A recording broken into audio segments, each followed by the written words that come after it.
Morning, Robin. Good afternoon, Eric. Good morning, David. Hello, good morning, both. Good morning.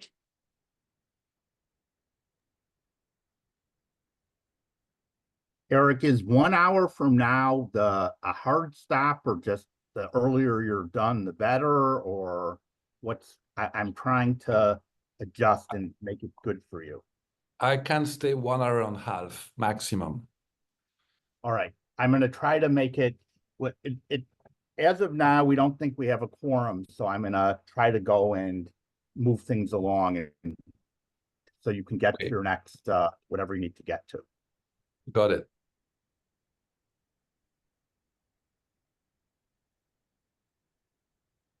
Hi, Diana. Hi, Bill. Hi, David. Hi, Eric. Hi, Bill. Hi. Hi, Robin. Morning, everyone.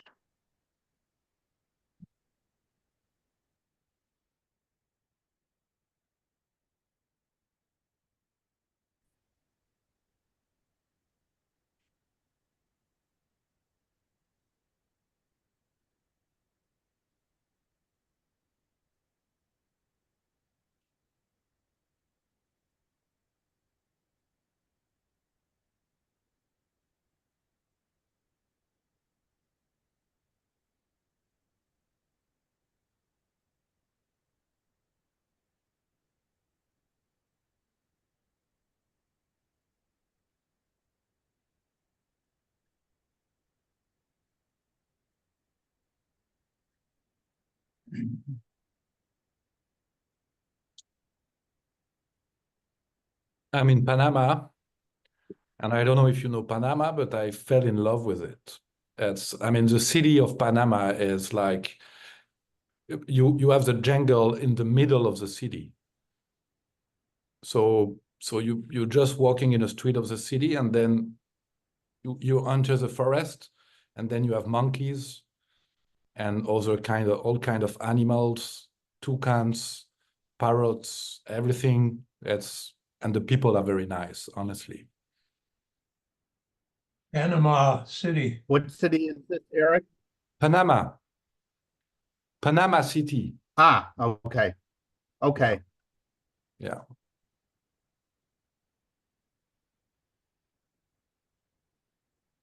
No, that's beautiful. Are you going to buy a hat? I'm sure I will. I did not do it yet, but I'm sure I will. And I've learned that, in fact, the hats of Panama are not coming from Panama. I don't remember, did they tell me Honduras or might be Honduras? But in fact, the best clients are Panamanians. So that's why we call it a Panama hat. See, I was all confused because there's also a Panama City in Florida, and I thought you said you were going to be in Florida, but now it sounds like you're talking about the country of Panama. Yes. Okay. So I'm way went behind here, Eric, on your travels. You're going to have to send us your itinerary so we know, like, are you in what time zone you're in, what country you're in, what jungle you're visiting. Like, you say you're in the jungle, it sounds kind of dangerous, but this sounds like it's fun. Yeah, it's fun. I mean, I did not go too deep into it. Maybe it would be dangerous then, but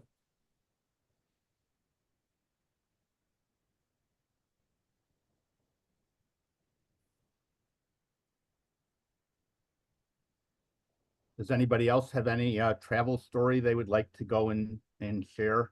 It's not a competition. It doesn't have to be as interesting as what Eric's doing. I travel from here to the kitchen to get coffee and then travel back to my desk. So Okay, so I won't say, I did say it's not a competition, but I said Eric, a little bar. Yeah. Well, I just wrote a greeting to the South India Zonal Assembly in Kotagiri in Tamil Nadu. So part of me went 8,000 miles today, but I never left San Mateo, California. Thanks, Bill.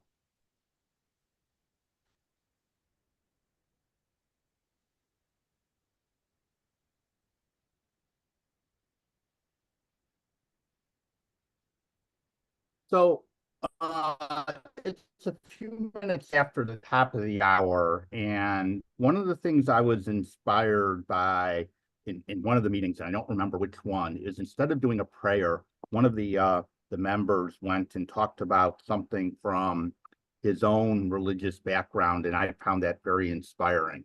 So I just want to go and say, I think most of you know I'm Jewish, and next week is the New Year. It starts the holy day season, and it's this year, as you all know, has been a very difficult time, and the the people who are religious know exactly when it was on the Jewish calendar, which is even though that's a little different than the secular calendar, it's still not a year. So I can't imagine if I were a rabbi or leading a service, like how do you address what's happened in the last year when, while I would say everybody what's going on is terrible, there is a big lack of agreement on do best way go forward. And being part of URI, I realize that on the one hand, the fact that this gets so much from like, okay, horrible things going on in the world that nobody knows about. And how to go to Jew and say, okay, well, I need to be aware of that too, and not just go in region. And most of the people I know are equally as horrified when something bad happens to somebody who's not Jewish or is Palestinian or whatever, or just in the region, than if it happens to somebody who's Jewish. But this is not the only conflict going on. So it's a lot of the Jewish New Year is not like the secular New Year where we go out and get drunk and party. We have other holidays for that. It's a time of reflection, and I think that my prayer is that not that I'm asking anybody to go and join us in synagogue, although I'm sure you'd be welcome to if you ask, but just to go and to be thinking about, as it comes up to a year for us, how that makes some people feel and how difficult it is and how much stress there is in going and saying, we know what's going on is wrong. Okay, it has to stop. But on the other hand, we're supporters of Israel. How do we go and deal with that? So thank you for listening to that. I appreciate that. So Thank you. I want to go and welcome everybody and to start out by saying that over the last few days, we have unfortunately unsuccessfully tried to go and get a quorum. And we found out this morning Pacific time, not European time, like literally a couple hours ago, that it looks like that unless somebody shows up who said they can't make it, that we're not going to have a quorum. And this is not the first time this has happened this calendar year. So we're going to go on the side and try to figure out how to improve that in the future. But here's what I'm suggesting that we go and do. We have people here that have spent a lot of time with URI and can really go and give a lot of assistance in what the schedule said, that this meeting is primarily to go and to think about and talk about the 2025 budget. So we don't need to spend 2 hours, but I would appreciate if people have time to stay on, and that's what our focus is going to go and be, because it's more difficult than usual given what happened this year in 2024. But before we go and do that, first of all, I just want to go and give an update. I think everybody knows, but that the $500,000 request to the foundation was approved. And I do want to go and thank Barbara, Jerry, and Diana, they went and one after each other and made the presentation that, look, I was running the meeting. It's hard to go and to be objective about it, but I think it went extremely well in that not only did the motion pass unanimously, but I think people understood it and understood what the issues were and made some comments about, how things can be improved. I thought it was a constructive, productive meeting. And from the point of view of the organization, I feel like we can now say that the crisis is over. We have the money to go and last us to the end of the year. So now when we do this 2025 budget, yes, it's a challenge. It's not easy, but it's not a crisis. So the only thing that we have remaining is to go and to deal with the plan that was given at the last meeting by Jerry. So since then, there have been questions in writing that Eric responded to, and then Jerry responded to those. I hope you all had a chance to review it. Now, my view from I'll call it a technical perspective, is that the executive director has 100% discretion on the people that work for the executive director. So he could go and Jerry could go and just make these changes, and that would be perfectly fine technically. However, from a perspective of going and wanting to go and to have not just the finance committee, but the executive committee, and in some cases, the global council feel like they're part of it. This was brought forward. It was given in detail. And with the comments of, this is the plan, let's hear your suggestions. So I'm going to go and propose the following, which is that Eric is now in the hot seat as the chair of the global council. Eric, if you feel comfortable that even though we don't have a quorum for a vote, that Jerry can go ahead with this, even if there's people here that if we were the ED, we may go and have done something differently, and understand that none of this commits us to make any changes in 2025. That's still all open. So the salary cuts would proceed as recommended. And then as we discuss the 2025 budget, we can go and discuss what do we need to do in order to go and to reduce those, reverse those, make other changes or whatever. So I just want to open it up for, we're not in an official meeting at this point, to discussion on that. And then I'm going to give a few more updates before we get into 2025. So do you want me to answer now on this? Yes. I feel we really need to make a decision now because it's next week is October 1st, and this is when the recommendations are planning to go ahead. Yeah, sure. So basically, as you said, I guess for part of what was in the motion, like Jerry does not need approval. I mean, he can, if he wants to reduce the expenses, that's obviously something good and should be done. And if the staff agree to have their salary reduced, and if he wants to, I say he, but I know you are here, Jerry. So if you want to cut on the expenses on travel, I think there is no need of approval on this. What is an issue for me is the fact that we said at the last meeting that we did not approve the budget plan as it is.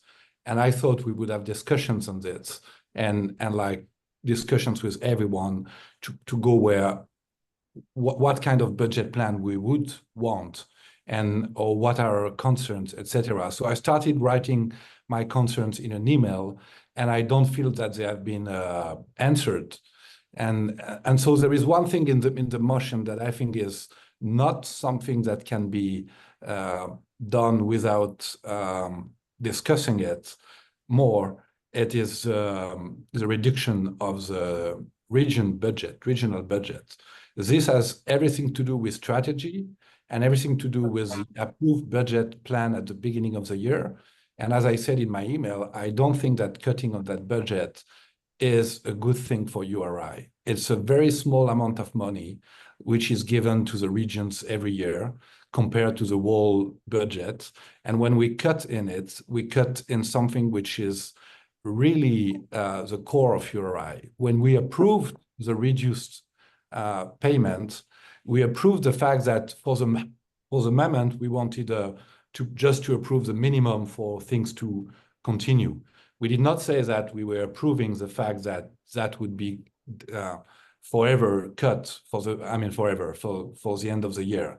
And we now have regions which do not have any more funding, like multi-regions and Europe, and other regions which have cut. And if I had a meeting with the RLT in Europe, and they were like not knowing why this had been cut completely. So at least, something like this should come from the regions themselves. If they feel that something can be cut, they should say it, and they should be more than consulted. They should, say what they think can be cut. And again, it's not the best place to do some cuts because it's small amounts, and we need definitely to have the regions working and continuing what they do, and not to cut into it for many reasons. So that's some stuff. Then if I would start the discussion, but unfortunately we are not all here, I would say that the budget plan is, so there is a regions thing for which there is no approval. And I think there needs to be an approval and a consensus on it. Then the budget seems to me, the risk mitigation does not seem very conservative to me. And I would like to have, I don't know if it's a plan B or whatever, but what can we do if the expectations do not come? And you say the crisis is over. Okay, I understand that, like, the cash flow crisis is over. And I know we have been saying that it was not completely a crisis because we have the foundation here to back up and make sure that URI can continue to work. Nevertheless, a whole of 1 million is not something we can say, okay, it's over, the foundation gave 1 million, so we are good. No, it's an indicator that something is wrong. And if we do not change, and when I say change, I'm not saying a little change. If we do not change, we will go into even a worse direction. And next year, we will not have 3 million, we will have 2 million. So it goes with, when do we start to have the fundraising committee? It goes where, can we have a budget that provide a better mitigation potential than the one which is provided? Can we have with downside scenarios, so we cannot assume that everything will go well, because in the last year, it did not go well. Can we have a financial reserve? I think that with what happened, if we want to avoid it to come again next year or in 2 years, we should start building a financial reserve in URI, not only in the foundation. And then that means that it's more money that we need, or more cuts, or both. We may want to have more insight of the strategic value of what we spend on projects. I discussed with Jerry, and we had the discussion about violence prevention and Karen thing. And I said, look, Karen, he explained to me that there was a grant for what was doing Karen. In addition, the violence prevention attracted some donors who like it. So I said, look, I may have my issue with that program, particularly because for some reason that are not to be said here, but The fact is people want it, it brings money, and so I'm completely okay with it, it's no problem. Then we have the project of training, for which there is no grant which is funding it, and I have no idea what is the strategic impact, and neither does it attract more donors, Did it attract more donors? Will it do? So I would like to have a better insight on this. We also have so we have the CFO working now, and she's supposed to come back with some recommendations of how we are going to do we have enough staff in the Treasury department, and so maybe we will have more expenses because we will have to hire somebody else. I don't know, and we will know in a week or so, I guess. I know there is some discussions and sometimes misunderstanding, but whatever, I'm sure at the end we will have recommendations on this. We also have been told that it would be good to have external consultants for fundraising, and that also can be another expense. Will it be covered by the foundation? Will it be a grant, a loan? That are questions that can influence the budget. And yes, and finally, we still have to reimburse 300K plus 500K, and that's a big amount. So that's why I was hoping for conservative scenarios, more conservative, because that has an influence. If we don't do it, then it's less money in the foundation, and less money in the foundation means less money in revenue for URI. So that would be my concerns. And I think we are not ready right now to approve a plan, a budget plan. And as I say, on the operational basis, it does not prevent to save money right now. Yeah, Eric, listening to that, I really appreciated it. I couldn't think of one thing that you were saying that I would say we shouldn't look into. The challenge for me now is to figure out what do we have to answer of that, if anything, in order to go and feel comfortable with I think there's two main things. One is going ahead with the 2024 next month salary cuts that Jerry proposed. Those could be if we have great fundraising and we're able to raise money, we have to balance that with all the things you listed and maybe some other things that you didn't in order to come up with the 25 budget. The other thing I heard that is really important to you is you do not just want one budget. You want a budget maybe aspirational or what we think, but you also want to see a conservative budget. It's like, what's our plan if we don't raise the money? If that's not what you're asking for, I would be asking for that. So that's why I reworded it that way, but you're nodding. So I think we're on the same page. We don't want to get into the same situation where we're all going in with a very well thought out aspirational budget and it doesn't work out and we get in a similar situation. So you want a conservative budget prepared for 2025, even if that's not the actual budget that we're hoping to go and do. So totally supportive on that. So I'm going to turn it over to Jerry in a minute to go into talk specifically about the regions. I just want to point out that some of these cuts are postponements. And I don't know enough about the details to tell you for the ones you mentioned, whether the plan is to not do them at all, to definitely do them, but wait until next year, or that's going to be part of our discussion over the next 3 months. So that I'll turn it over to Jerry. I just want people to understand that some of these things are things that, yes, it was looked at by directors and decided those should be cuts, and other things are postponements, and there were others that were funded. So that's where we're at this point. And Jerry, please. Thanks, David, and thanks, Eric. Super helpful guidance. I'll take them one by one. Just one is, I agree, the 2024 is the primary focus of right now, while we have started to the budgeting process for 2025 with teams and with all the types of questions that Eric was asking. What does a super conservative budget look like? And what's like a realistic one that's sort of more status quo at about 3.3 million? So what we had given before was not to prejudge the budget, it was just to show if you go to a contraction while keeping most people, this is what a core URI budget tends to be at, that sort of 3.3 million.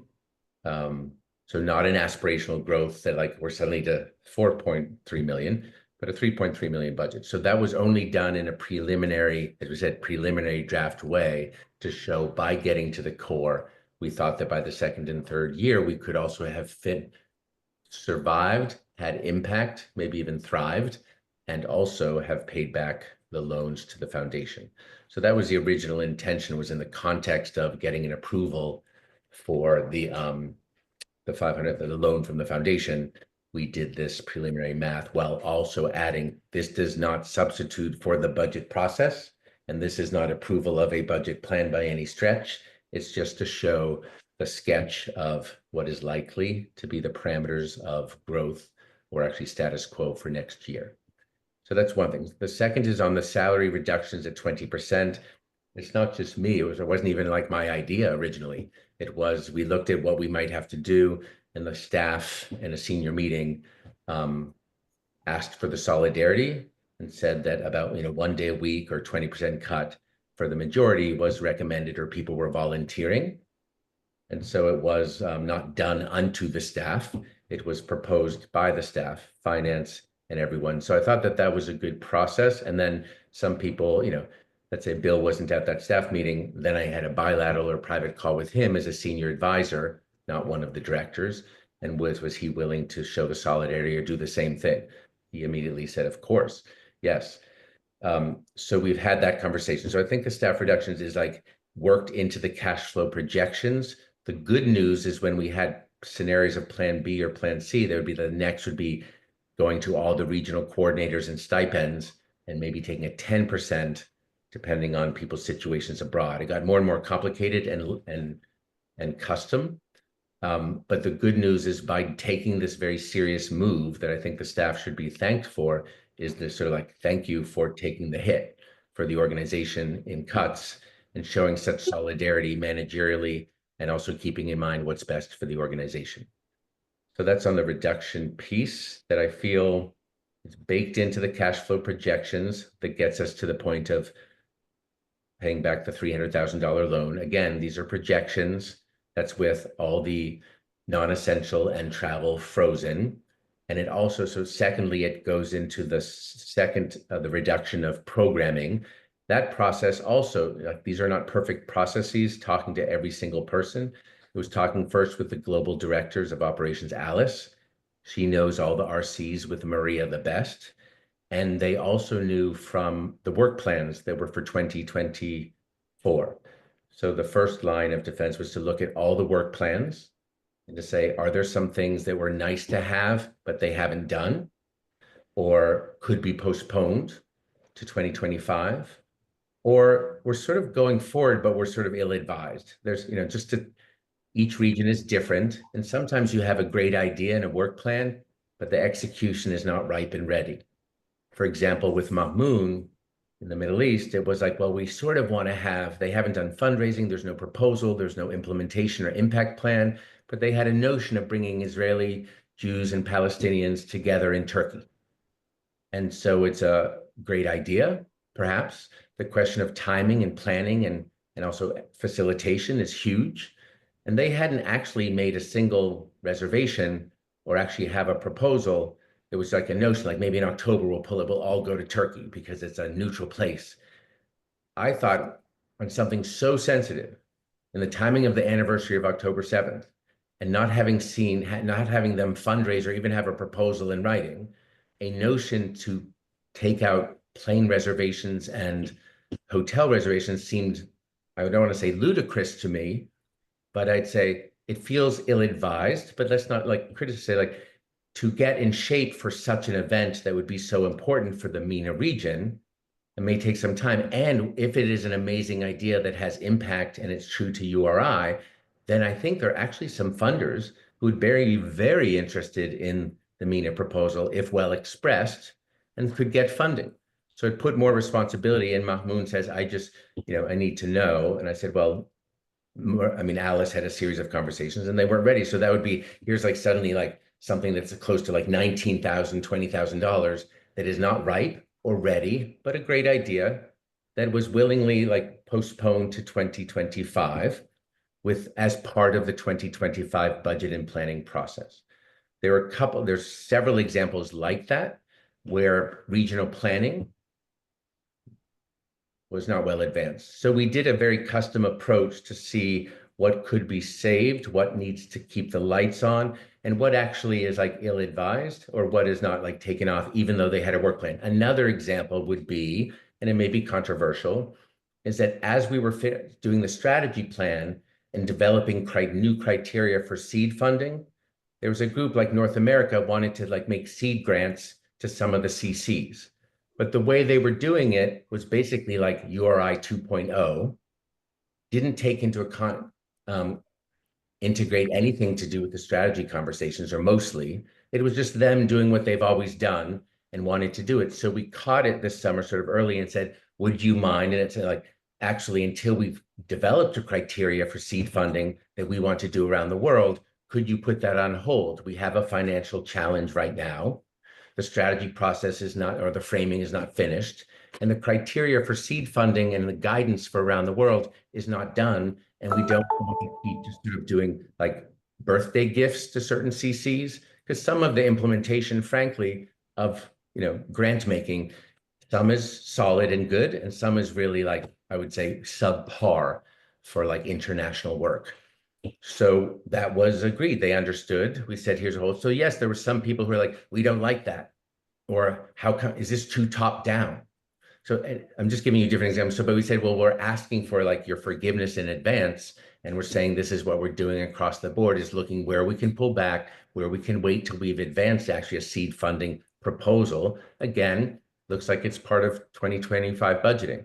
So the seed funding. So we went place by place, priority by priority. In certain countries or regions, it might be if Isaac or Eric, you mentioned, like if you talk to one of the RLT members, they may not know, because we hadn't gotten to this point of could we even keep the lights on with a loan? And could we even make any grants? So when we were asked by all of you to look at the program cut, that was factored into the, I remember like Isaac said, it was painful for him. Daniel said, this is going to be painful. We have to look at everything.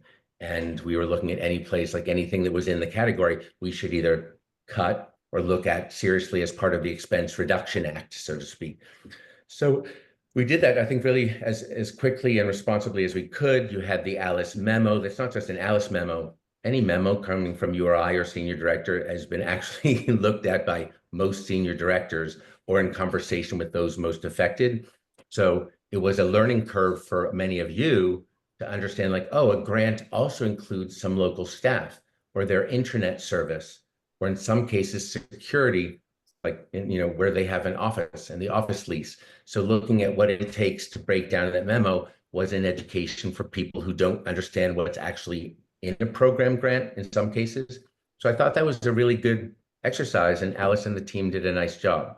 Once that was done, and I thought you all understood it, it wasn't perfect, but it was guidance on our goal of cutting responsibly so that we could end the year. So that six-figure savings, which is important and can be deferred and postponed and made stronger with this process, was sort of semi-decided in that memo, and then worked into the savings plan of the 2024 cash flow projections that end the year with the ability to end with a little surplus while paying the $300,000 back. So that's why I would not meddle with that. Each of these is a series of rather deep conversations. Some people like, did we have long conversations with CPAC? No. If like in Europe, or if, as I said in my email back to Eric, if there was already resources in the bank that could cover some things short term, or something could be postponed, or it really wasn't a priority, or maybe ill-advised and hadn't been thought through, then it was sort of a macro decision of that criteria. to let's make this part of 2025 planning. It doesn't say it can't be done. And most of the regions where Alice was in contact, which concurred. So that's so it wasn't like one size fits all, and it wasn't perfect by any means, but then that was factored in, which is another 6-figure savings. So that's the second, I think, really salient piece. It would still be my recommendation, given everything I said and all that we've gone through and combed through since July, is to go ahead with the proposed recommendation of that program cut while we rebuild for 2025. And then to Eric's point earlier, develop, like, we didn't know if all these things are happening, even at the directors meeting, like, are we having a cut or not? Or are we doing like, they're sort of looking for the ED to decide or you all to ratify and decide. And I said, this is our best recommendation. We've made it to Treasury and whatever. This is how we can move forward this year, given the financial challenges that are unprecedented. So that also would be like, that's the consolidated recommendation of the senior team and the staff, including finance and myself. Again, is it perfect? No. Is it necessary? I would say yes. And the other stuff is the boring stuff. It's like, of course, travel cut like the other things. But so I think the cash flow is as presented, and this plan for 2024, not, is reasonable and it is our best recommendation. So as an ED, I'm asking for its approval, or its whatever, blessing or ratification, whatever the word is for this. Yeah, thank you, Jerry. Very helpful. Eric, any follow-up that you want to ask? Yeah. I mean, I get that, Jerry, but that was understood even when I asked my question and when I raised my concern, meaning that, so it's not perfect. Fine, of course, it's never perfect. Nevertheless. And I don't know for the other regions, I'm not yet acquainted so much that it told me anything. So I only know for Europe, and so RLT has not been consulted. Maybe some staff have been, and what they say is they don't understand why it's completely cut. So I think there is a lack of at least consultation, but moreover, if I look at the thing of URI, I mean, and again, it's not up to me to say where you should cut or not in the GSO, for example. But I've seen the GSO. We have let's say 2 big areas of operation. One is we have a GSO, and this GSO is making your URI working and coordinating and is needed. And then we have the regions, which is a very important part of URI too. We cannot just say everything is in the GSO. It's the combination of regions and GSO which makes URI what it is.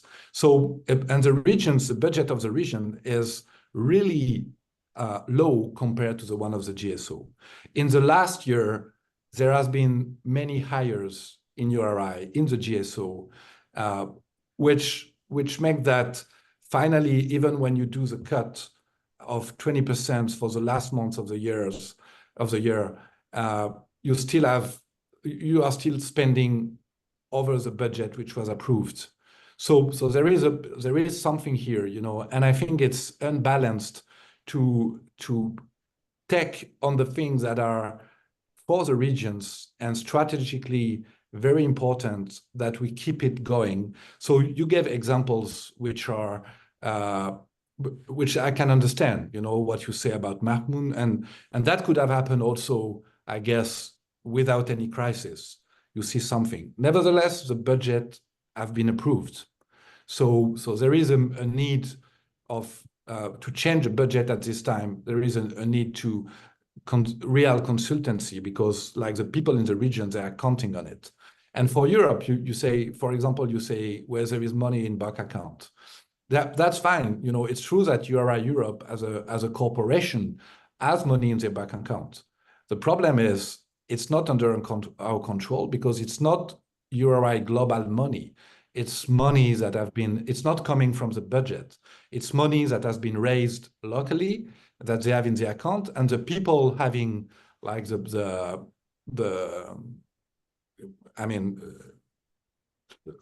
people who can decide on this are not the RLT. I have no decision in it. You know, it's their CC, like private, and if I meet with the RLT, it means I have no money.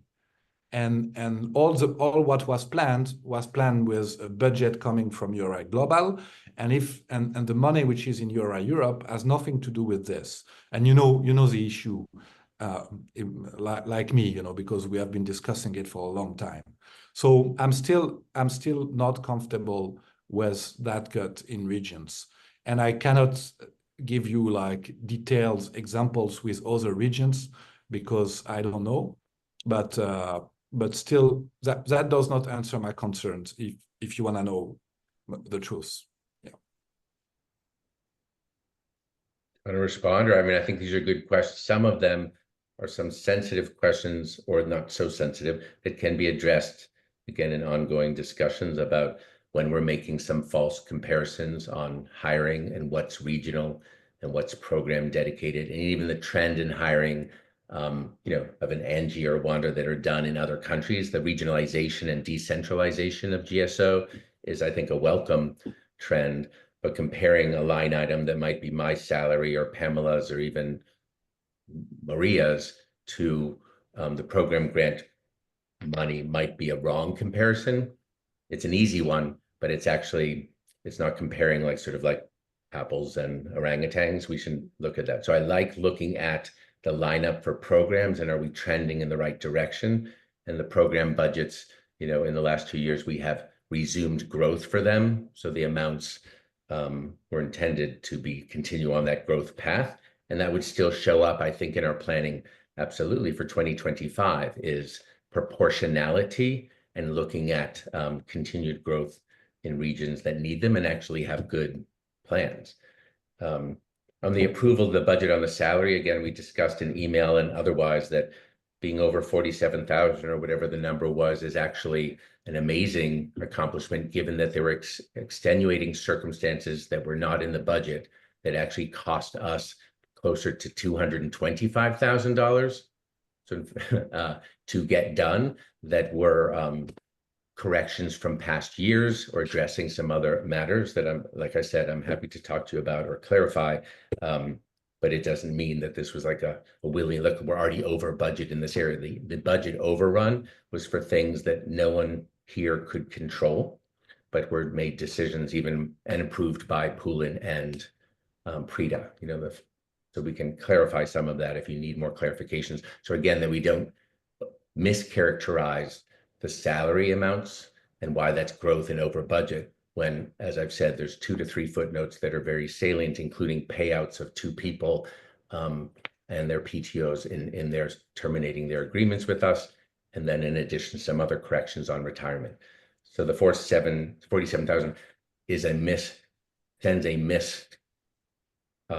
characterization of what actually happened every month and during the months previously. But happy now that with you being chair, you should be brought into a couple of those explanations so it doesn't stick in your craw like, oh, this is, you know, salary overruns by the team. They aren't. And we're still looking at the macro picture. When I look at as an ED managing budgets, it's saying like, when we trim here, when we look at variances on the budget and see where we trim, where things can be postponed, and where things maybe can be chopped going forward, including with the new strategy guidance, if there's some things that can be in discussion about that really are part of like URI 1.0, but really not where we want to move on URI 3.0. So I super appreciate the conversation. I think it is a back and forth. So I know I think we could go for hours on this, and you and I, Eric, will get to know each other better and you'll learn. Oh. Yeah, let me suggest the following, but this is, I need input from the people who've been around for a while. My feeling, if this happened in an organization that I've been involved with for a while, and it might apply here, is that a lot of this is more on what I would think that the program committee would go and want to discuss in detail as far as, okay, how are we going to go and move forward on this?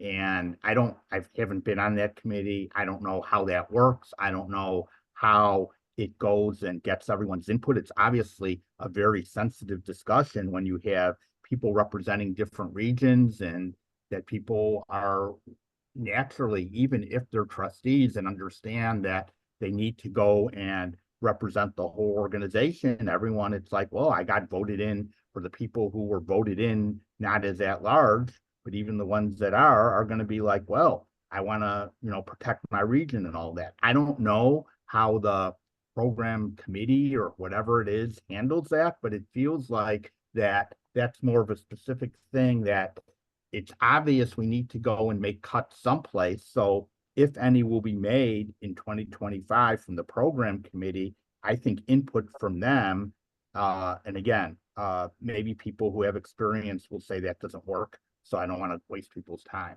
But I think for now, if it sounds like this is a priority, and to go ahead, I believe that in the original budget, there were more payments that were planned to be made towards these program grants between now and the end of the year.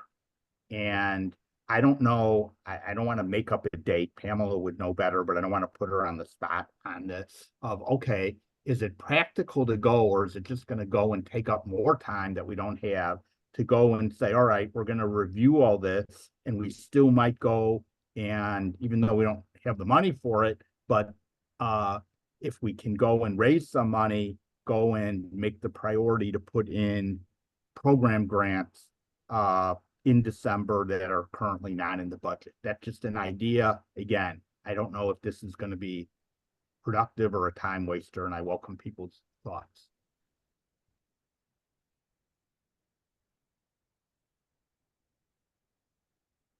Well, I think, the thing is right now, the program committee, we are in the transition period. So it's like some of them are not anymore in the, so we are going to come back with committees quite soon, but I would not bet on the program committee. Nevertheless, there is, I mean, the ask for more money for regions instead of less, and more attention to regions instead of less, is one of the main inputs or outputs of the strategic process as we have done, even if it's not finished.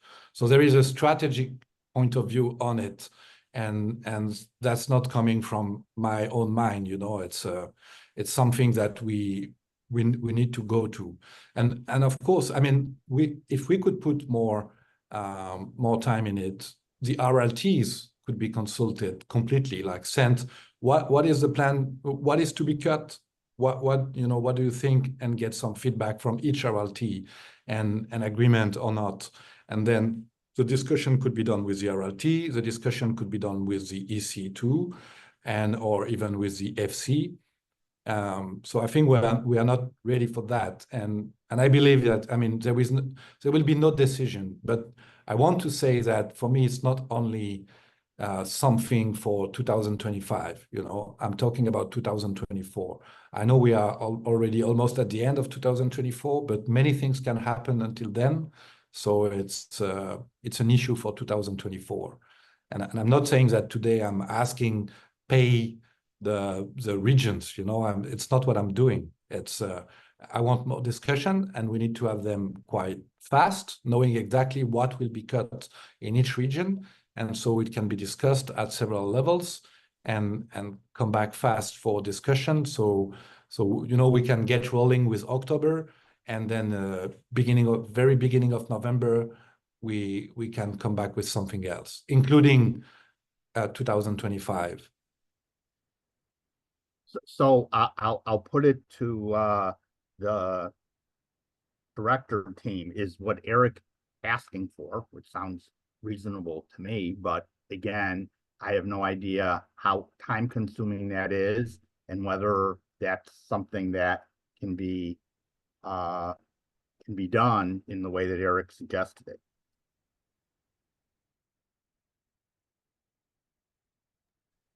Given that we're in the third, I agree with like more discussion, more engagement for RLT, custom per region. So I agree. And we're looking at a budgeting process that would also be more integrated from the beginning across teams and taking into account the strategic directions and recommendations, including increased regionalization, and that each of these areas would then have a regional proposal, based on the strategy for 2025, and therefore a fundraising capacity to increase, like we did in Latin America, and what, as I was mentioning earlier, could be done in MENA, and I think in every region. So that is actually regionalizing a portion of the fundraising and empowerment as well. So I think they're part of and without a program committee that I was hoping to have a functional one, you don't have that. Where's the place for this to happen, where people are really in touch with what the programs are doing, or have, right now you'd have Alice and Maria and the program staff know most of the information that we would need. Doesn't mean, again, it's perfect or where we're going to end up in 2025, 26. So I think, yes, more discussion. Yes, these things are linked. But for right now, given the unusual financial year we've had and it's fourth quarter, I would recommend holding steady, moving these discussions into the budgeting process for 2025. Or you're saying, based on limited information, go ahead and just make all the program grants regardless, and then we'll subtract that from the 300,000 at the end. And I feel that that's a mistake, given the amount of conversations we've had to date, not fulsome and not perfectly communicated through RLTs. So I think we can improve on all the above. I would fold this conversation into the 2025 budget development conversation, done in an integrated way, but stick to the recommendation of postponements and cuts in the program recommendation that's integrated into I'm being redundant, into the cash flow. So it's like I'm saying, yes, Eric, yes, yes, yes, and much more to be done, even with developing a program committee and what it actually does. But right now we're sort of entering into budget season, and it's like that's where our attention, I think, should be. So what I'm hearing and going to propose is as follows: is that we go ahead with what's being proposed, but that doesn't mean that we're done with 2024. And as we go and get more numbers in and hopefully more fundraising, although this isn't a vote, this is just a discussion.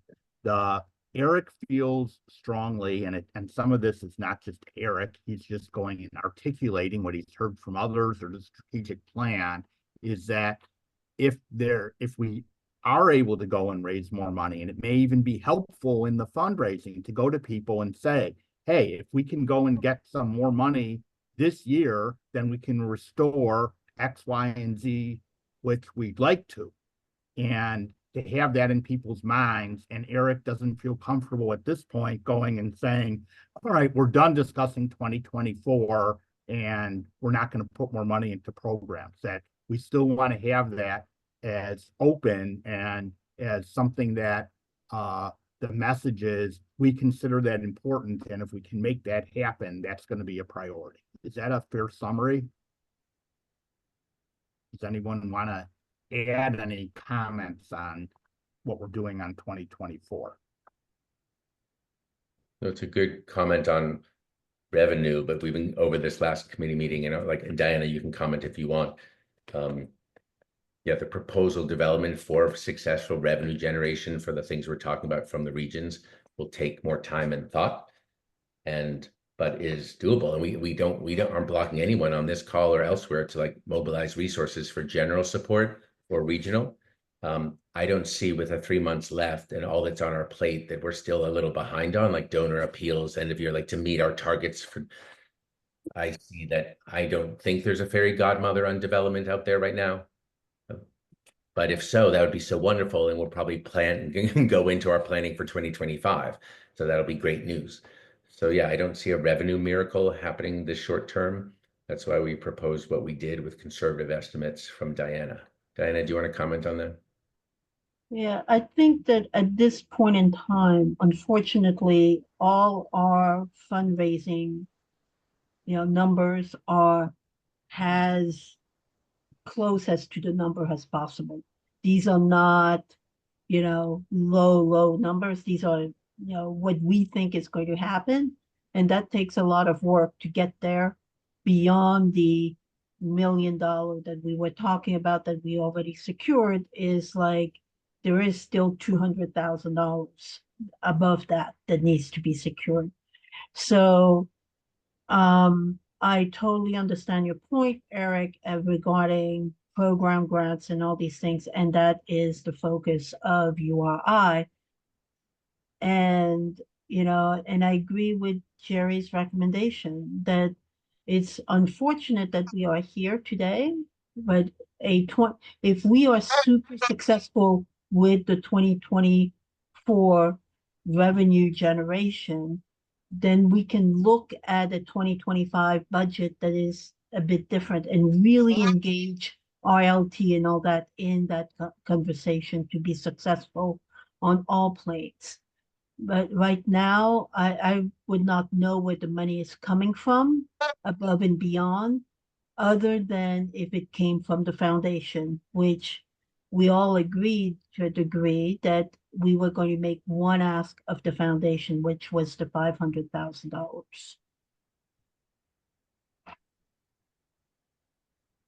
Eric, any follow-up that you'd like? Please? Yeah. So first of all, I feel uncomfortable to monopolize a conversation on this. So I would really like to hear from other point of view trustees and maybe Bishop on this. And just so that's my last comment.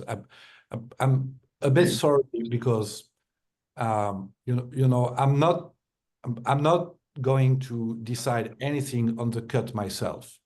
I'm not the one who will tell you need to cut like this, you need to cut like this, this stuff is bad, this stuff is good, whatever. It's really not something that can be done. But the best I can do is raise concerns and raise things that I think are part of the strategy. So part of a discussion which includes the trustees and not only a decision, unilateral decision. So I try to frame it in the best way possible. But the answer I get, and it's not more than what I will say, but the answer I get is wrong idea. It's not doable. I say, I want to review for 2024. And you say, not possible, wrong idea.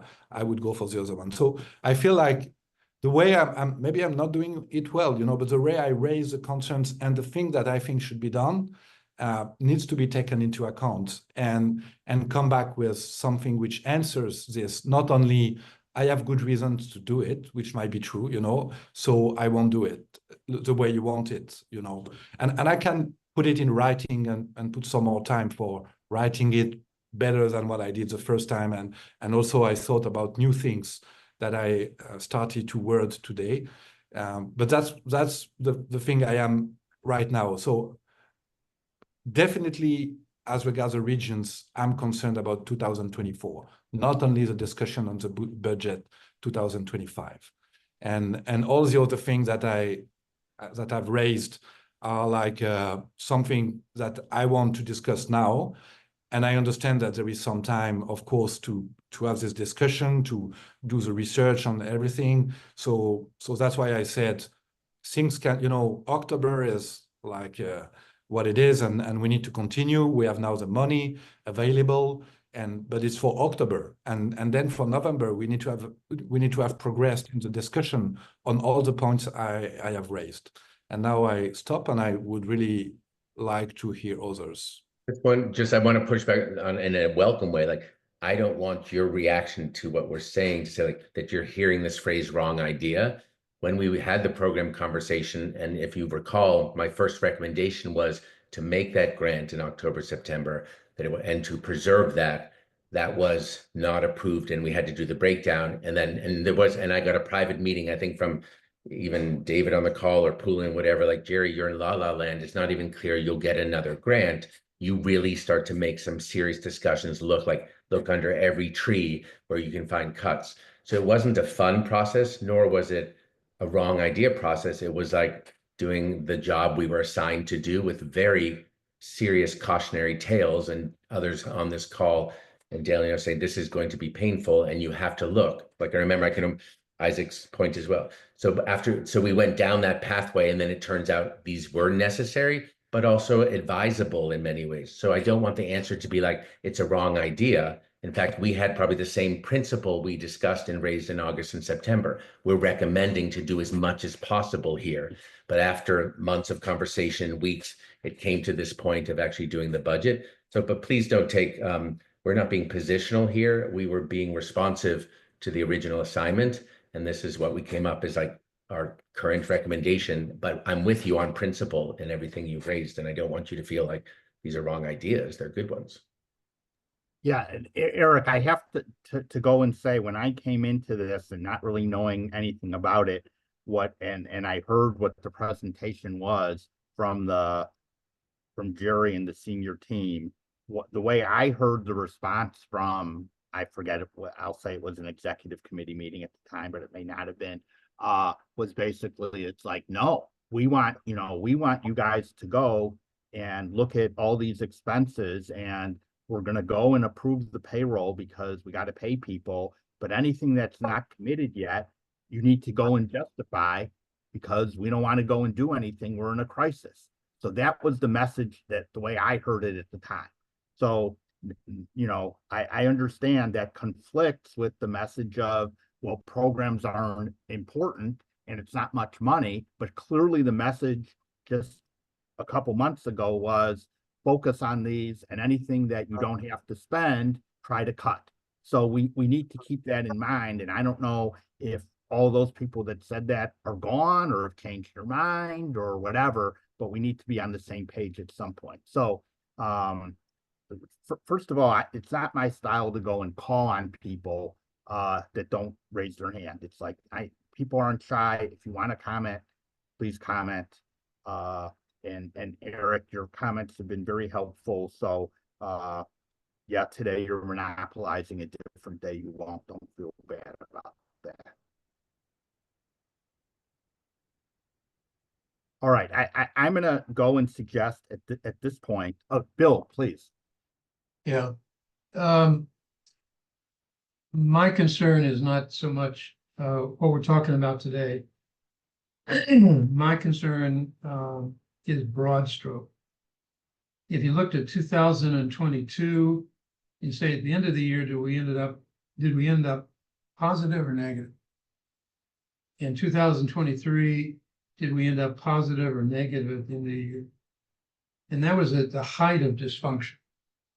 And you are, and have a feeling that we finished the years on a very positive financial note, which was amazing. And then that gets into what's realistic and unrealistic. Well, if we finish 2022 and 2023 with a positive, 24 will be the same and 25 will be the same. And at the same time, we're heading for a crash. And it was going to happen this year, or should have happened last year. Should have happened this year. It will happen this year, and then next year is going to be worse. We were talking budgets, well, 4.5 million or 4.8 or something, and now we're talking about 3.3. Well, what happened? What happened was, it wasn't that the staff grew enormously. It isn't that the regions grew enormously. It was a matter of we didn't get the money. The money is at work. How many people in URI actually ask? We have over almost 1 million people. How many of the 1 million people ask somebody for money? And the answer is 4. 4 people out of 1 million ask for money for URI. And that's unsustainable. And pretty soon, the old givers are going to die away, and other people get mad and walk away. Other people get disinterested, they'll walk away, and nothing is there to take its place. No fundraising apparatus, not anybody who feels the burden. Nobody feels the burden of fundraising. The burden is how we spend the money. Well, that's one part, the important part. But the more important part is who's going to get the money. And this year, a couple of people that I was hoping for didn't come through. Well, okay, then it's my fault. I didn't come through for the budget, and therefore we don't have the money, and therefore everybody's under duress. But I got to tell you, it's going to be worse next year. And at this point, there's some talk about fundraising, and it's a drop of water in a desert for me. I love to hear the talk about that. A lot of resistance to that. There's a lot of sabotage of that. There's a lot of built-in indifference in the whole organization to that. But you know, Jerry's saying my staff, they're taking, and Eric saying the regional people are hurting, and you know, send money to the region. Jerry says send money to the staff. Well, everybody's going to be suffering. The suffering that's here today is going to be times 4 2 years from now. And it's not because of the region, it's not going to be because of the staff, it's because we don't have the money. And we're going to have a balanced budget, and the budget will be less than this. It's going to go from 4 to 3, and it's going to go from 3 to 2 as soon as a couple of people die or they get mad and walk away.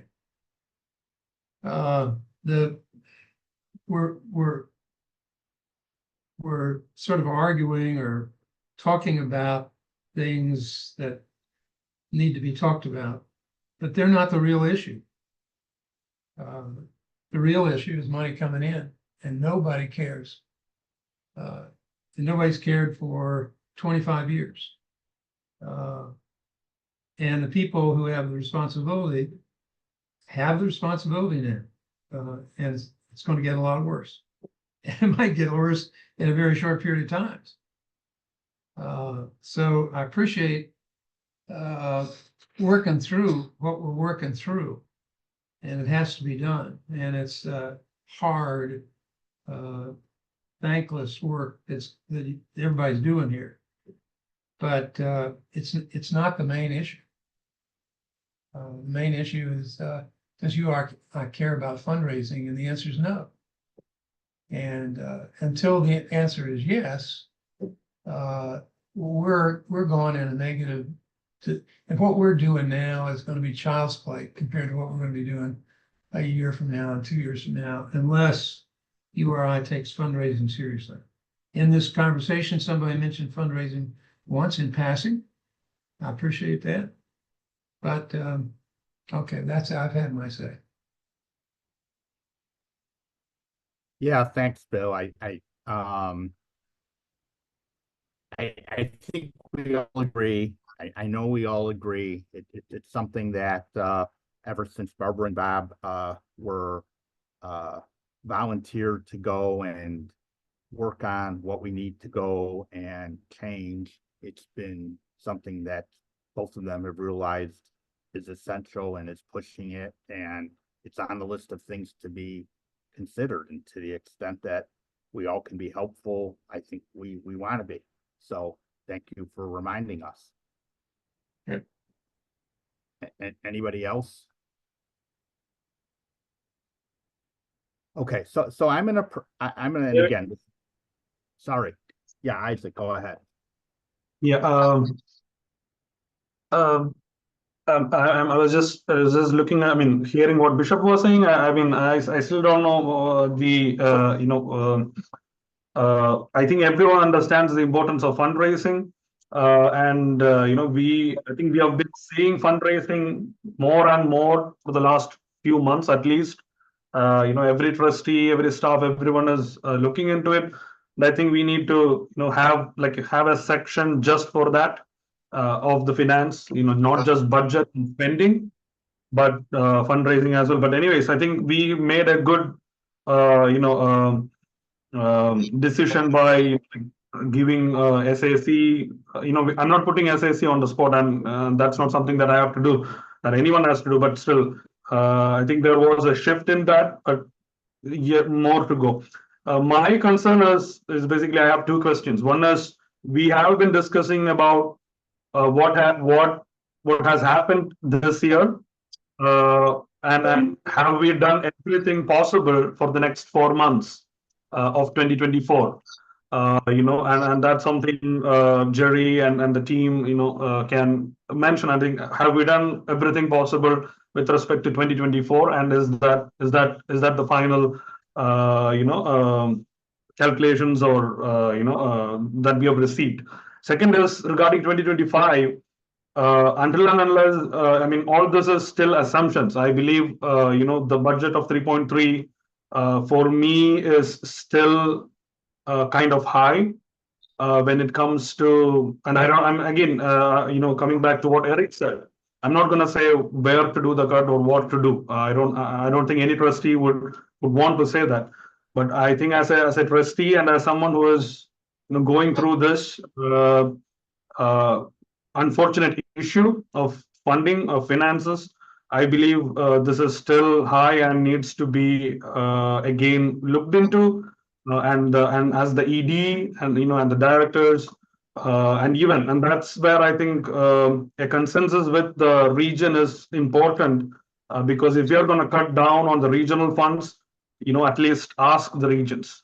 And for me, we just had the multi-region RLT 1 week back, and the new trustees who came in, they were like, they had so much ideas to do, and sitting in a regional meeting, understanding that there is no funds for multi-region for the next 6 months of this year, and maybe very less next year, is again, Jerry multiple times mentioned painful. It is painful, but at the same time, there has to be a consensus with the RLTs when we look into 2025.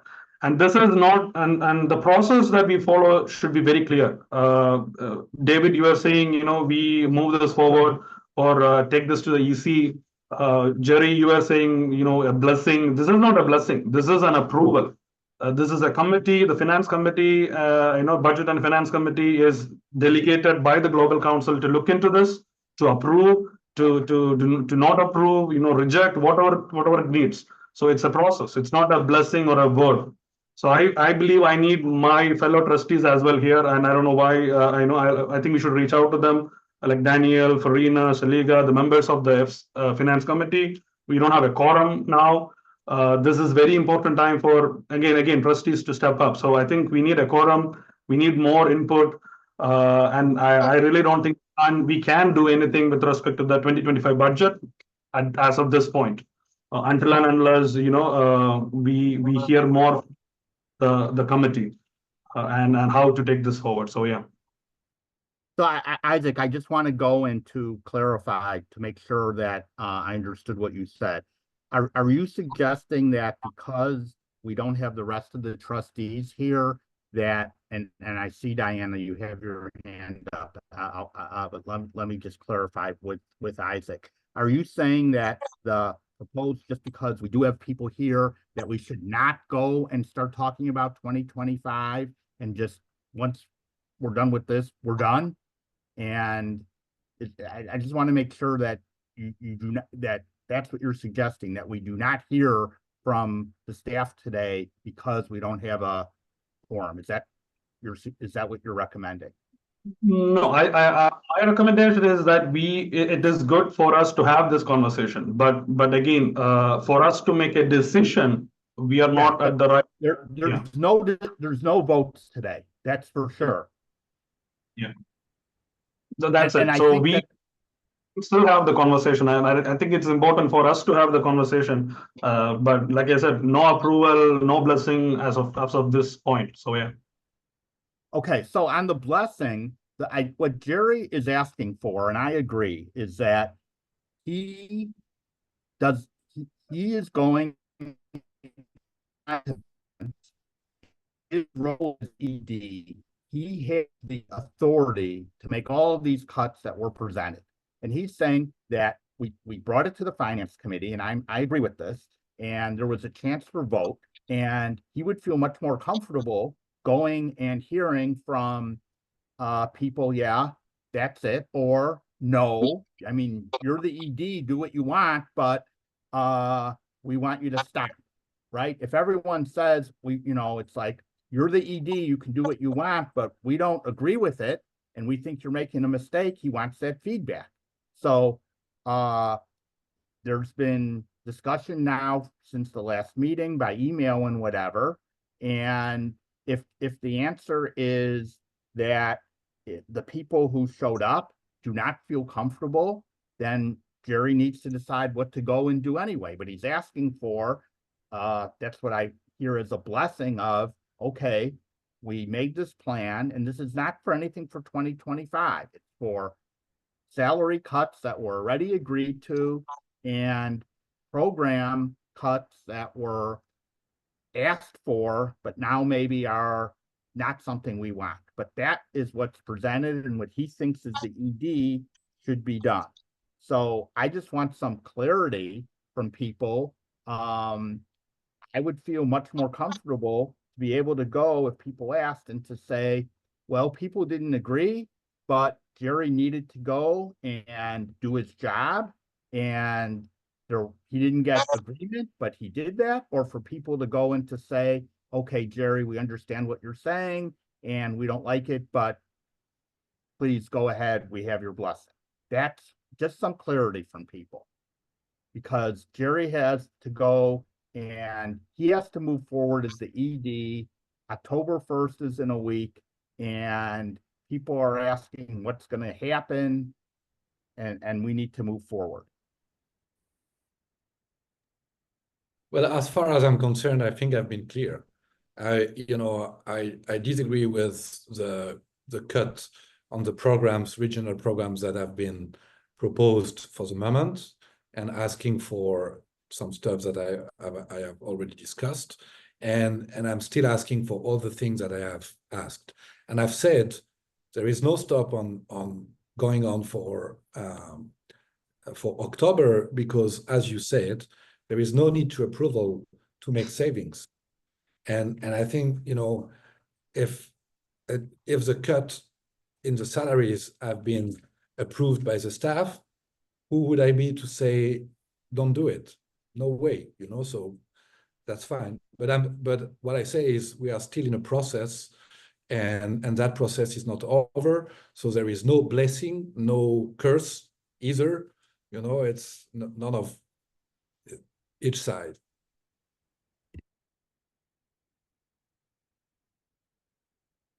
Is this where it's like, to use Barbara? I don't know if Barbara you're on, but the vernacular that we've been using on, like, what's a red light, what's a green light, what's a yellow light?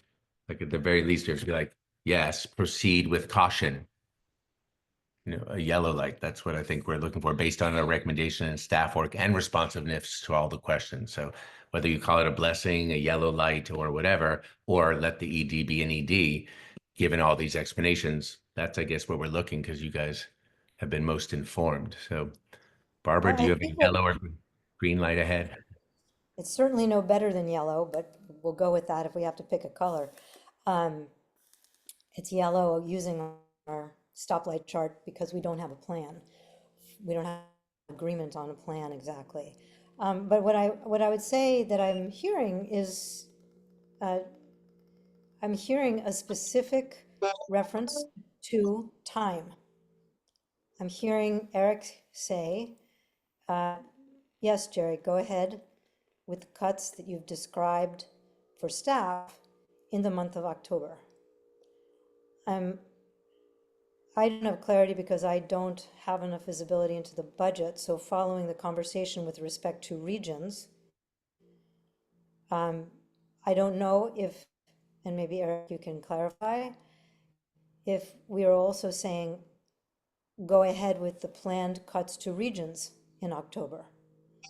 That, but what I definitely hear is in October, the finance committee needs to get back to sharpening pencils and looking more conservatively for how money will be spent in November and December of this year and on into 2025. And I am afraid I resonate with and share Bishop Swing's dire concern that 2025 could actually be much worse. everybody knows that to get fundraising really going takes time. You've said it yourself, Jerry, many times. And, you know, there is possibly a tide at force right now where expected money, even as good a job as everyone has done to ascertain from our current donors that they will be giving through year end, there's still a risk there. And we have an additional $200,000 or $250,000 that we have to raise in the annual appeal. We won't know until that money comes in if we've succeeded.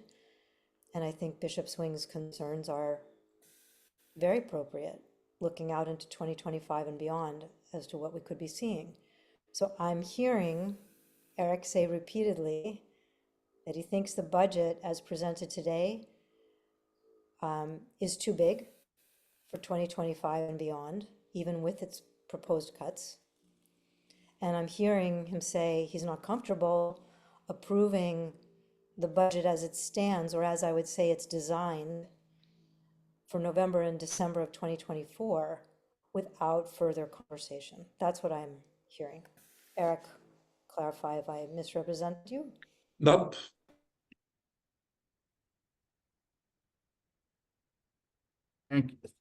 Thank you, Barbara. So again, I'm going to ask Jerry, is that work for you?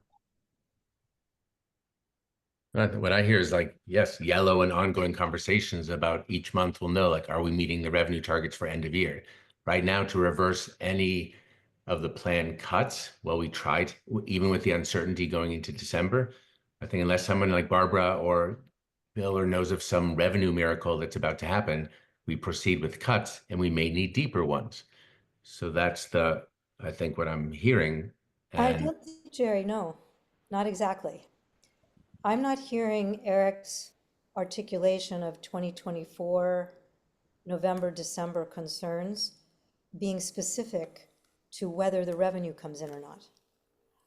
I'm hearing it being much more strategic concerns, and in particular with regard to regions and with regard to needing a better understanding of our current, and this would, you know, probably we need understanding now, maybe to make decisions about 2025, but I'm hearing we need immediately to really look at the regions, have a better strategic plan there, and for November, December. And we need to have a better understanding of our current program spend with respect to violence prevention and the training arena. I'm hearing it as more strategic, less driven by what if Diana's projections don't come true. That the strategic concerns are urgent and they pertain to 2024. And of course, once those discussions take place, they will also guide assumptions behind a budget for 2025. Thanks, Isaac. And then I'm going to go back to Eric just to make sure after you hear all this that what people are saying you're agreeing with or not. Yeah, thank you, David. I wanted to hear what Diana wanted to respond earlier on my comments. That's first thing. Second is, I'm just looking again at the agenda which was shared. So the fourth agenda item, which is motion for ED to proceed, this is very specific to the 2024 plan, right? And all those things I feel, again, just echoing what Barbara and Eric said, since we don't have the quorum for an approval, it's anything related to 2024 as the ED, I think it's fine for you to go ahead. But all the rest of the agenda is, again, what I'm seeing is the 2025 and whatever comes next is something that needs more discussion, and that is what I was trying to say earlier. Because we cannot even look into the other stuff as of now. So for fourth agenda item, it's okay, and it's fine for Jerry as the ED to move forward and keep the finance committee and the treasurer chair updated. So that's fine, and I wanted to hear what Diana wanted to say as well. So yeah, thank you. Thank you, Isaac.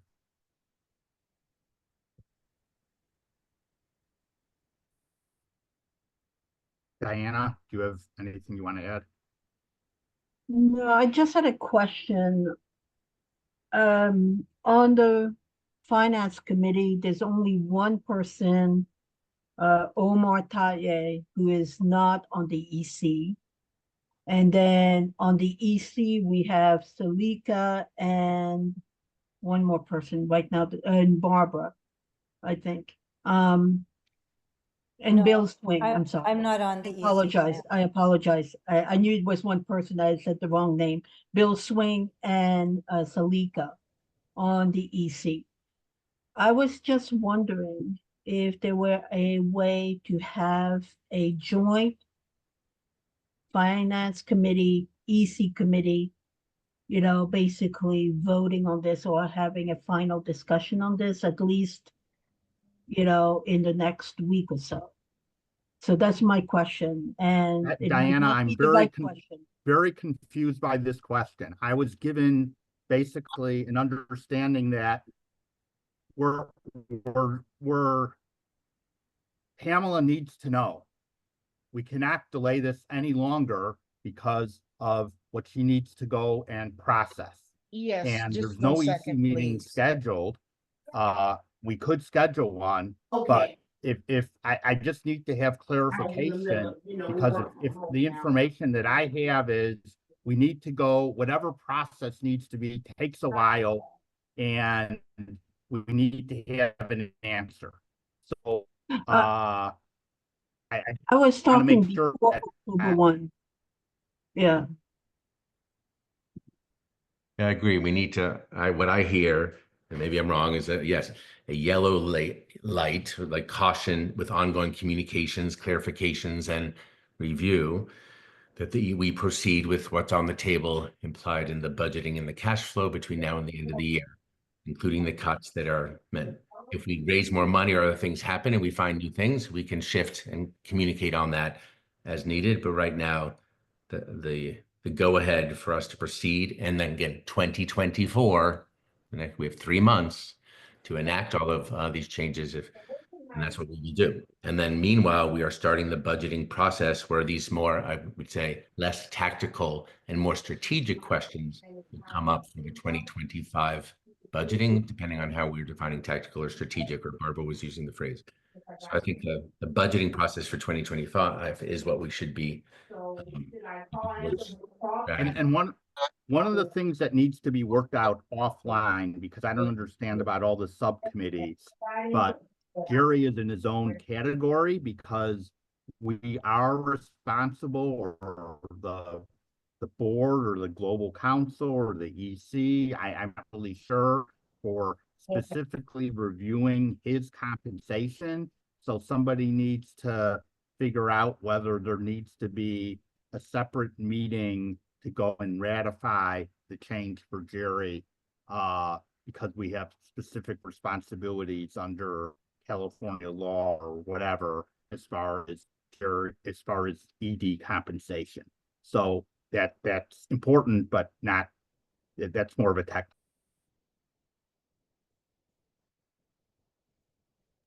So I'm very sorry, but I told David I will have to leave in a few minutes. Just to come back, I think yes, Barbara made it according to what I said. I would agree that she has translated it in a good way. It's clear for me that, I mean, there is a goal for October. I don't think we have a blessing for the end of the year. Everything I have asked, and that I will articulate maybe better in an email as soon as I can, whether it is the discussion on the regions, or the discussions on having a more conservative budget, or all the points that I asked in my first communication during this meeting.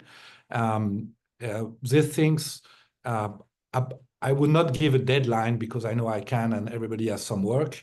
And honestly, it's not, there is nothing against the work of which has been done, but I think it's in progress, and I don't want that we wait the discussion for 2025 to have the discussion.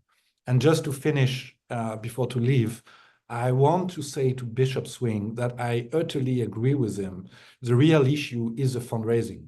it is obvious that if you don't have money, I mean, you cannot do anything, and it's pointless, all the discussion that we have. It's just that we are in a meeting to discuss the budget, so we have to discuss the budget. And the other thing is, the less you have money, the more you need to be picky, and the more you have to be controlling everything on your budget. That's something that I learned. So I don't know if you agree or not, but for me, the less we have money, the more we need to be careful on where we spend. And we are in a position where we are going down. And so we need to be very controlling on every expenses. That does not mean that the focus on need not to be on the fundraising, and I agree. And I look forward actually to participate to the fundraising committee. And I say I look forward because I have ideas which could be implemented or not. We need to discuss them. But the soonest it is that this meeting, the first meeting can happen, the best it would be for me, and I want to be part of it. And I think it's right. It is a real issue beyond all what we are discussing. And if you, I would like to say goodbye and very sorry for not being able to stay for the last half an hour. And Eric, I agree with you. Thanks, Thank Eric. you. Thank you, Eric. Appreciate it Thank going you. Goodbye. Bye-bye. Does anybody have anything to add? Isaac, you were very clear. Thank you. I think we can move. I think it's clear now as far as 2024. Barbara, you did a fantastic job going and making it on point. So thank you for that. So I want to move on from that unless somebody else has something they want to add.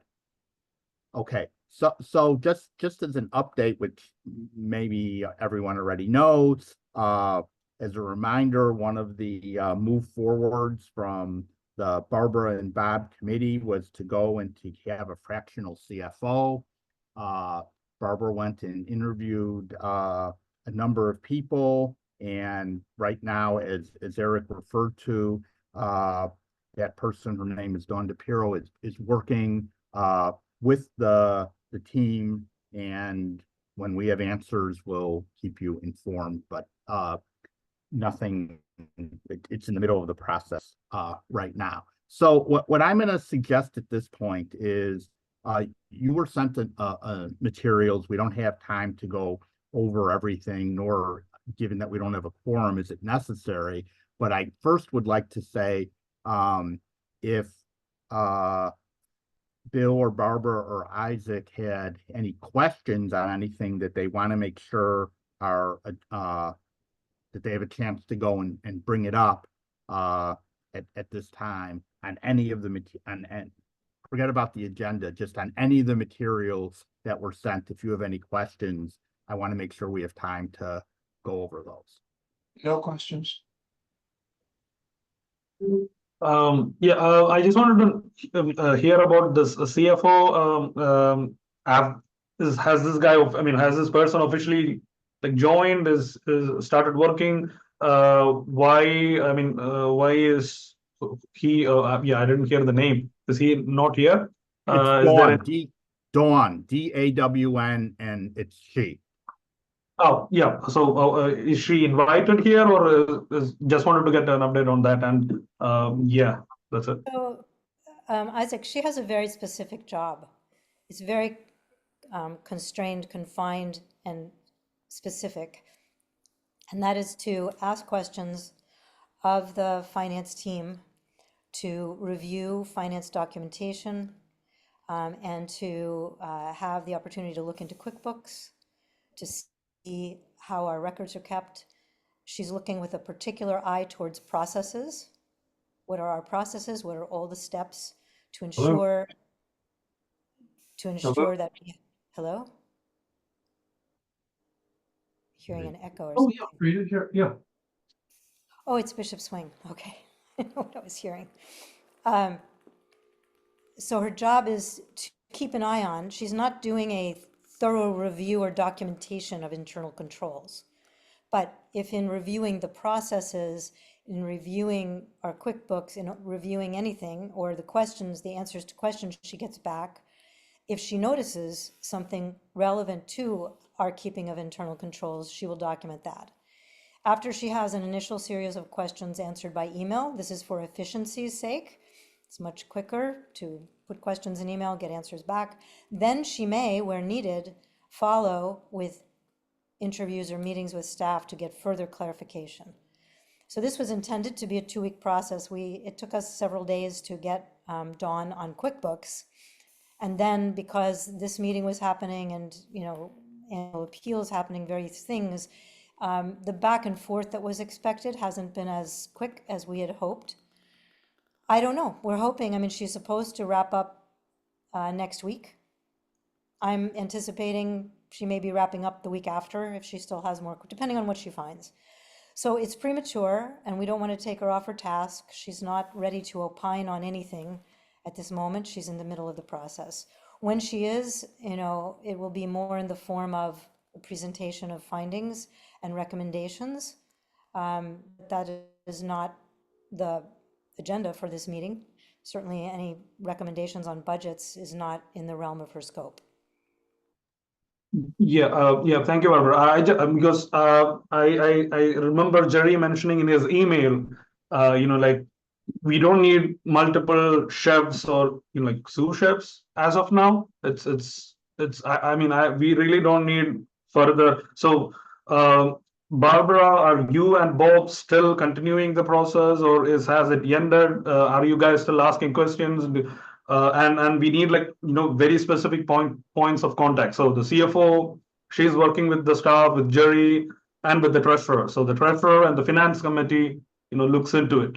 The chair is updated in all this. So I think that is the best way to move forward, rather than Diana, Pamela, and Jerry just sending out emails to everyone. So or even getting press. I don't want that to happen. So just what is happening with you and Bob? Is that completed? Is that done? And the CFO is the next part. So yeah. I think we're at a point of very much needing clarification from the executive committee with regard to Bob's and my role. I mean, the original assignment was in response to a $500,000 delayed gift, which then came in. And the intention of our original assignment was to look deeper and see, is that emblematic of other problems or gaps or needs in our finance organization, and which obviously, as Bill pointed out, came to the surface immediately, fundraising. So we put together our initial recommendation, including with inputs from staff, and that should have been the end of it. But during that time, then we really did kind of walk into a crisis where other donors pulled back, revenue was not as expected, payroll couldn't be met, and we had to go to the foundation. So Bob and I were asked, we were asked to come to a global council meeting. If those other problems had not occurred at the global council meeting, we would have just represented the final all-up summary that Bob and I did, which included fundraising, it included things around better integration across the whole organization, et cetera. But by the time the global council meeting happened, we were starting into a financial freefall. And so instead, I don't know if we were asked or we recommended, but it was agreed that what would be most important and useful would be to skinny that presentation down, focus only on the finance piece of it, with one slide on fundraising, and to incorporate what was then known about our financial position, and make, kind of update recommendations based on that. So we did that, and then I did it in the form of that red, yellow, green, return to green plan. But, and one of the recommendations that we made from the very beginning, before the crisis, was that we need a fractional CFO to come in and give a good look at our financial organization and make some recommendations. So that was already in there in the very first presentation. So with that, I, took the charge to go and interview people, found the fractional CFO, but, I believe that with her, we'll be at the end of our charge once Dawn comes back with her recommendations. We put that into a presentation for, again, our charge was initially to the EC. So that presentation would go to the EC, And it seems like it should go also, it's finance, it should go to this committee as well. But beyond the presentation of Dawn's findings, I think the EC needs to think about, are we done? Or is there something else that you feel would be useful?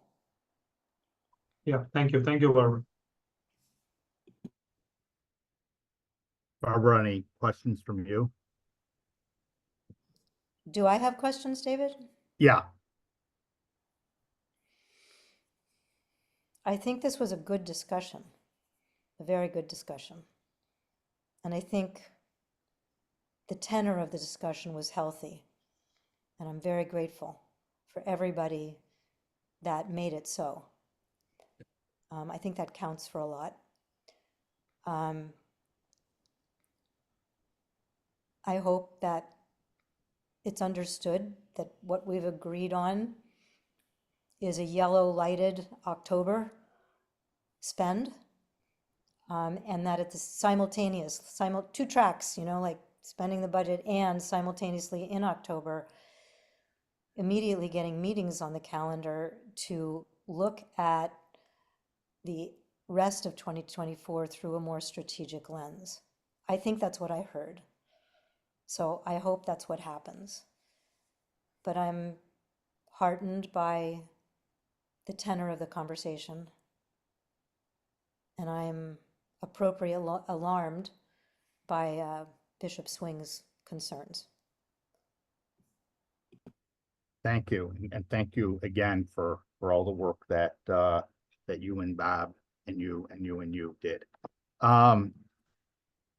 So we have more time if people want it. I want to make sure that the people that are on the, even though we're not really doing the agenda, but that Diana and Pamela and Robin and Jerry also, if there's other things that are important to go and impart to the remaining people here, even though it's not an official meeting, that you have a chance to say that. And it's fine if no one has anything. And I don't know, Barbara, if you still have your hand up on purpose or not. Probably not. Okay. So if anybody does, you can just go and yeah. Sorry, it's dangerous to ask me if I have a question. I think what you meant was a question pertaining to the financial reports. And I do have a point of clarification. I was CC'd, as was David and Bob, on an exchange between Pamela and Steve Puma with respect to a large number on the financial statements. And Pamela answered, but I think it would be helpful, Pamela, if you could reiterate for us, clarify what was Steve Puma's question so everyone is clear on it, and then what is your response? Okay, so Steve Puma's question, if you remember, he brought up directly after the presentation of the May financials that the board wasn't given a clear explanation of the $600,000 loss. He made that explicitly clear to me, and he wanted me to do a better job in my reviews and in my presentation to make sure that you were fully aware. So his question was, Pam, why did it change? What Stephen didn't recognize and what I put in my reply is that what changed was, number one, we were in the middle of audit review. There was the question about the $1 million posting of the pledge. And that pledge posting had not been posted to the general ledger. So subsequently, after that May meeting, we did have conversations with the auditors, which was Megan, and we discussed the pledge receivable.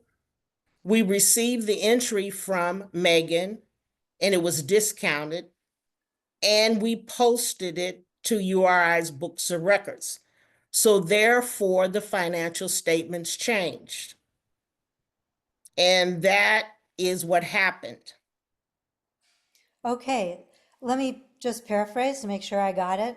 So there was we were $600,000 negative balance, the last, plus, approximately, at the last review of statements, which, No, during the May review of statements. during the May review of statements. Mm-hmm. And that alarming negative over $600,000 was actually due to a misposting or a failure to post or a late posting of over $1 million.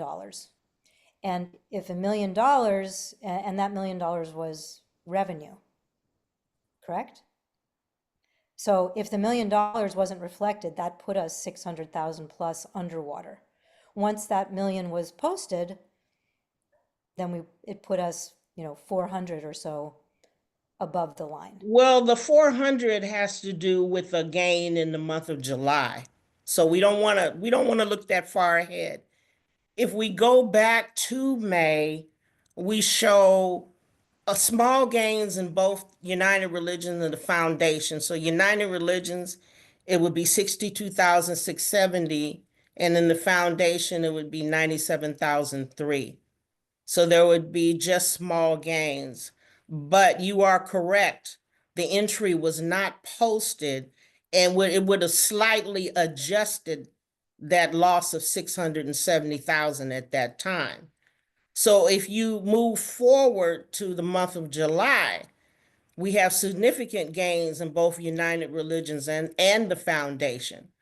So United Religions is reported at 248, 643, and the Foundation had a nice gain of 229,000. So that's why the number right now is sitting at 670.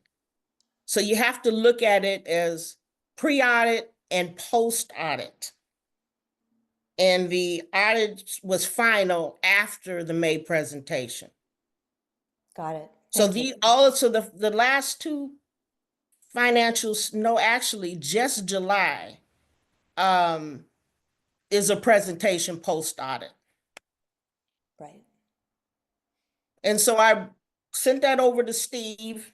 He reviewed it and he didn't have any further comments about it. He's probably eating a good pasta dinner. Oh, yes. So yeah, what he wants me to do is just, he wants me on a month-to-month basis to explain the gains and losses in United Religions and the Foundation. He thinks, especially concerning what's going on this year, that it's highly important.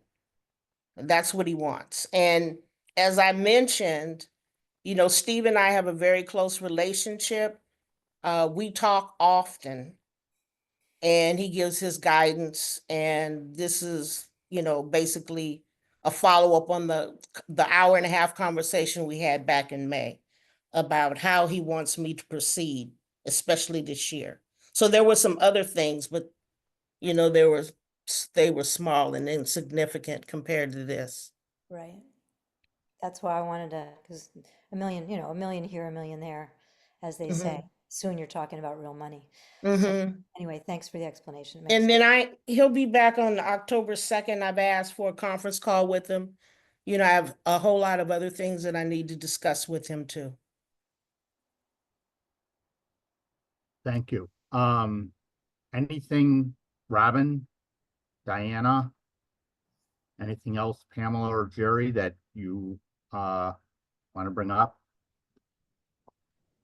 If I can continue, I've been kind of quiet and just listening this entire meeting. And I want to let the board to know we'll do the best that we can with everything that we've heard today. My only concern as Director of Finance, and especially in regard to the statements made about program, is that our ask may have been premature now. Because if we go forward with programs at 100%, our projections did not include remittances at 100%. That's my only concern. At this point, I'm just listening. I want the best for URI. And I want us to work in a collaborative fashion. I know we're getting there, but it can be a lot better than what it is. Robin, you can jump in. No, I agree with everything Pam said, is that our projections are based upon one thing, and if we start changing it, that's going to change everything. I agree with Pam and Okay. Barbara, though, this has been a very productive meeting, and I welcome the tone change in this meeting. Thank you. Anybody else? Okay, then we've been having, just so you know, offline some conversations about minutes and quorum. So I'm just going to go and do the following for the record, and to say that I'm now calling the meeting to order at 10:50 a.m. Pacific time, noting that we have waited 110 minutes to try to establish a quorum. We have no quorum, and therefore the meeting is adjourned. So thank you very much, and really do appreciate the constructive comments that were made, the civility, the thoughtfulness, and the caring for URI that was displayed today. And thank you all, and wish you a good day, good evening. Thank you. Thanks, David. Thanks, Thank you, everyone. everyone. Thanks, Yeah. David. June. Thank you.